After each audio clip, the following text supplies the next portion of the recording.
Good morning, everybody. Welcome back to Tech Sheck episode 15. Lovely to have you back with us again. And for those of you, Pakistan, America, globally, we know the COVID situation is getting worse. It's affecting all of us, people we love around us. I really feel for you. We are praying for you. Hopefully, we'll all exit the situation safer and better. In any case, back to the subject at hand today. Always finding and discovering interesting new companies in Pakistan. Today, we have with us from Salesflo, Mr. Yasir Memon and Mr. Sharoon Saleem. Their industry, they help consumer products all the way around, process, distribution, capability. And with that, I'm going to introduce Mr. Yasir Memon, and he's going to give us a little more insight on what Salesflo is all about. Please, Yasir. Hello everyone. Thank you so much for inviting us. It's really a pleasure to be here and to be sharing our experiences with everyone. Salesflo is basically a startup that myself and Sharoon started about 5 years back after leaving our jobs from Unilever. We both had a very successful career there in terms of selling soap and chai and all consumer good products. While we both were engineers, we thoroughly enjoyed, the tips of the tricks of trade in terms of trade marketing, customer marketing, field sales, and so we spent about good 7-8 years doing that.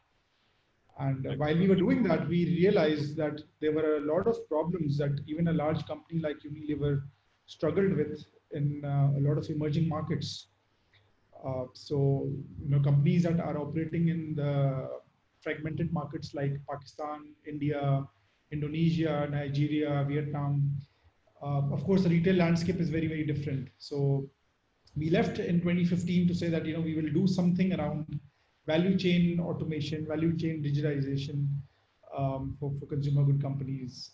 And we started off, we did a couple of pivots before we really landed on the Salesflo product. To be very, very honest, Salesflo, in very short words, is basically a platform to digitize everything, down from all the way from the manufacturer, all the way till the retail stores, which we call kirana stores or mohalle ki dukaan. So everything that happens in between in terms of ordering, inventory, warehousing, logistics, payments, everything happens on a platform. And today we are managing about $2 billion worth of transactions on the Salesflo platform. That's fantastic. Wow, that's impressive. In 5 years' time, good stuff.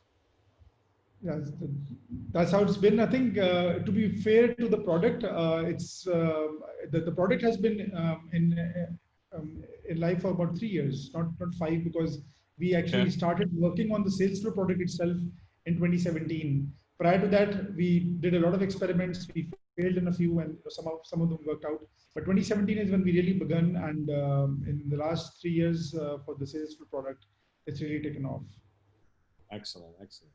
Well, that's great. Well, it's good to understand what's happening, and I always find it intriguing that and I've had a little bit of exposure and experience to this in and of itself. I think you and I discussed it that I was actually part of the startup team for 3M Pakistan when we launched our consumer facing into that environment 25 years ago. So I have a tremendous amount of respect for what you've done.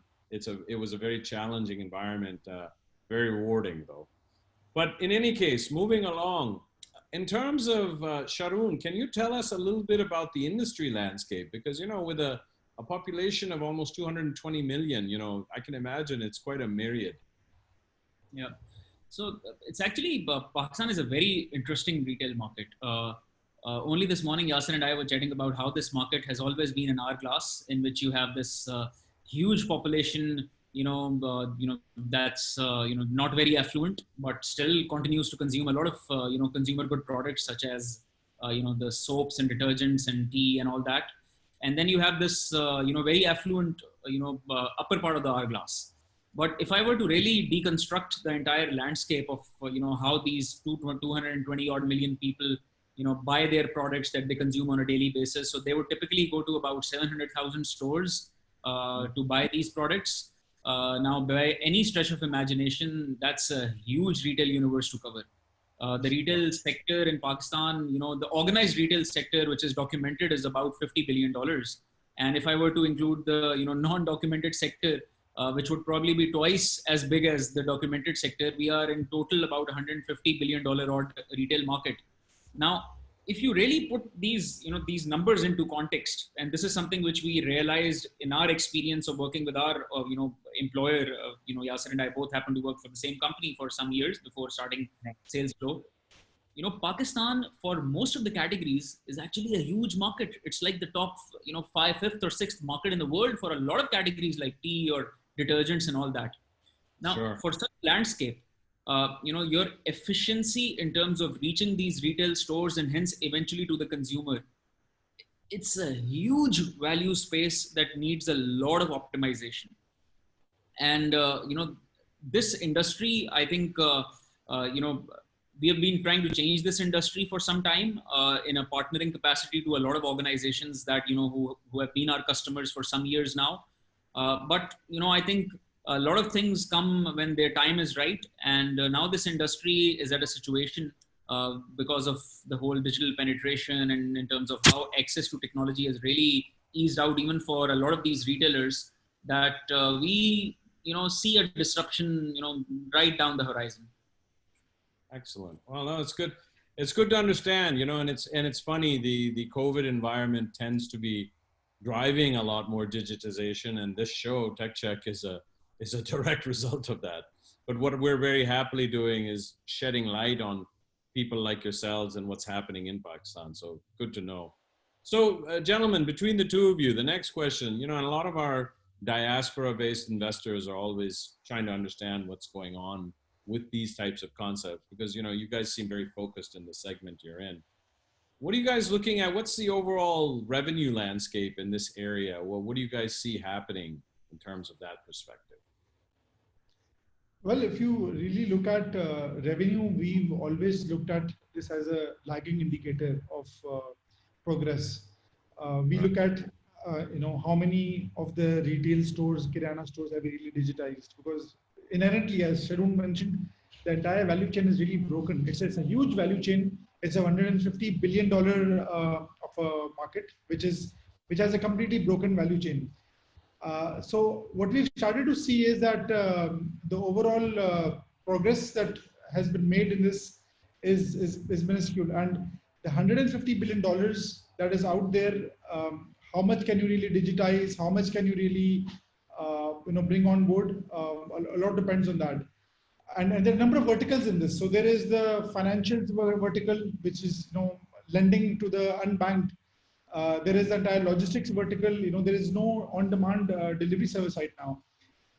Then there is the retail's own trading vertical that exists in this particular space. We've been very lucky that in the last year and a half, we've seen our revenues kind of really doubling in, but it's predominantly been led by software as a service business. So it's mostly been subscription business that is leading our entire growth. But what has started to happen is that as we enter the marketplace model, of course, a lot more of this would be unlocked. So you can just imagine 1% of a $150 billion industry would be $1.5 billion. The mid-sized distributors in Pakistan have a revenue base of about $800 to $900 million. So the opportunity is quite huge. We are lucky that we are in a decent position when it comes to SaaS offering. It's a $1 million plus type of ARR. But as I mentioned, we don't really focus more on the revenue. Our main yardstick is how much are we really digitized. That's very significant, though, especially in an environment like Pakistan. So kudos to the both of you for your hard work and efforts. And I guess coming from a very strong and well-known company like Unilever, like it's given you some good bones to work with. So congratulations to both of you on that. So moving along here, what's the ask at this point, gentlemen? A lot of our audience is always trying to understand what's being sought after. So what are you guys looking to do at this stage with Salesflo? Is there any ask per se? So I think it's actually funny. We from a fundraising perspective, we always subscribe to the Jason Fried and David Hansen school of thought that, you got to bootstrap, that, you got to create your own value. And if you're able to create value, you will be in a, sustainable mode.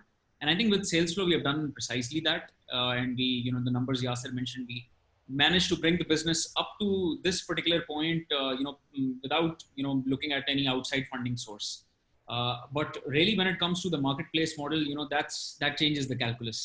And, maybe Yasir can tell you more about the marketplace model since he happens to lead it. But, that's where, they really ask for funding or, looking at external opportunities on that front really kicks in. Okay. If you really ask us, what's really unique about our, the way we've approached funding is that we are really out there looking for partners that can help us understand how this model will be built. We've studied models like Udan, we've studied models like Ola, and we've studied models like Rosari. So it's happening all across the world. It's happening in Indonesia, it's happening in India, it's happening in Nigeria.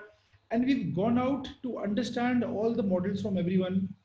The one problem is that we figure out that it's not really capital that is the bottleneck here. Everyone is trying to figure out what will it really take to get to the right model. And when we really look inwards, we say that if it's as simple as an A/B test, do you really need to raise millions of dollars to do an A/B test? If you want to see if option A works or option B works, you just go out and do it. You got enough capital to do it. So that's our mindset so far. We've been doing a lot of that. Experimentation is something that's we've been really doubling down on it. But going forward, we understand that certain experiments require a lot more capital to execute. And then we're really confident on certain models working out because we have some very good data points. So the moment we go out to our investors, we don't just want to be telling them that this is what we want. We want to tell them that this is how we'll be using it, and this is how we're planning on changing the entire world. So if you look at the rounds that have happened in India, for example, or Indonesia, they start with something like 10 million, and then they go up to like 50 million, and then the 100 million, and so on. We feel that's a ridiculous amount of money to be burning without understanding what type of a model will really work for you. So we'll be cracking that, and we would be focusing on raising a much smaller round compared to the numbers that India and Indonesia are following. But with those smaller rounds, we hope to get a good bang for the buck. One thing that's really different about us as a startup is that because we've bootstrapped, we've seen our paid up capital, or let's say the equity, multiply by 100 and 1,000 even while we were bootstrapping. So we've seen a 1 rupee convert into 100 rupees. We've seen 100 rupees convert into 100,000 rupees because we were so strapped for cash. We had to really make sure that we get the best utilization of capital that we had. So we have to also unlearn a lot of things. So we will be unlearning a lot of this, and we will be learning a lot more of how do we hyperscale using capital from outside.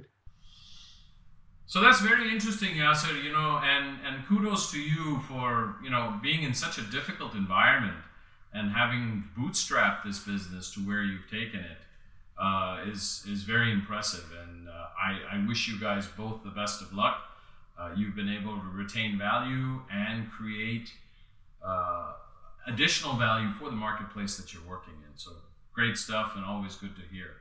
So with that, I wanted to conclude our session, and before we go, I wanted to reach out to our audience and say, we're now at episode 15, and what I'm finding continually is we're driving value for organizations in Pakistan who are trying to build that ecosystem. I really would like people to think about some things today. One is, when you're investing, look more closely at Pakistan. I'm not saying it's an easy market. I've dealt with it. A lot of us out here have. It's challenging, but look what it's doing to the ecosystem. And if you look at companies like Salesflo, how much they've added in terms of employment value, building a business base, who comes into the situation. So the thing that we want you to think about in terms of investing in these environments and these companies is you are actually making an impact in the country. You are enabling jobs.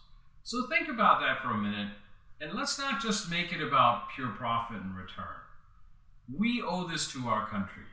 we have done very well for ourselves outside of the country. And I'm not going to spend too much more time on this, but I really want my viewers to think about this. And hopefully we'll get some good feedback. In any case, provide us feedback and commentary, www.techsheck.net. We're always taking in and trying to change and adapt to the needs of our audience. And with that, I want to thank our sponsors today, Celeritas Solutions, Open Silicon Valley, and Ashari Ventures. And with that, Yasir, Sharoon, thank you very much. Inspiring story. Thank you for joining us today, and we look forward to seeing you flourish in the future. With that, everybody, Allah Hafiz.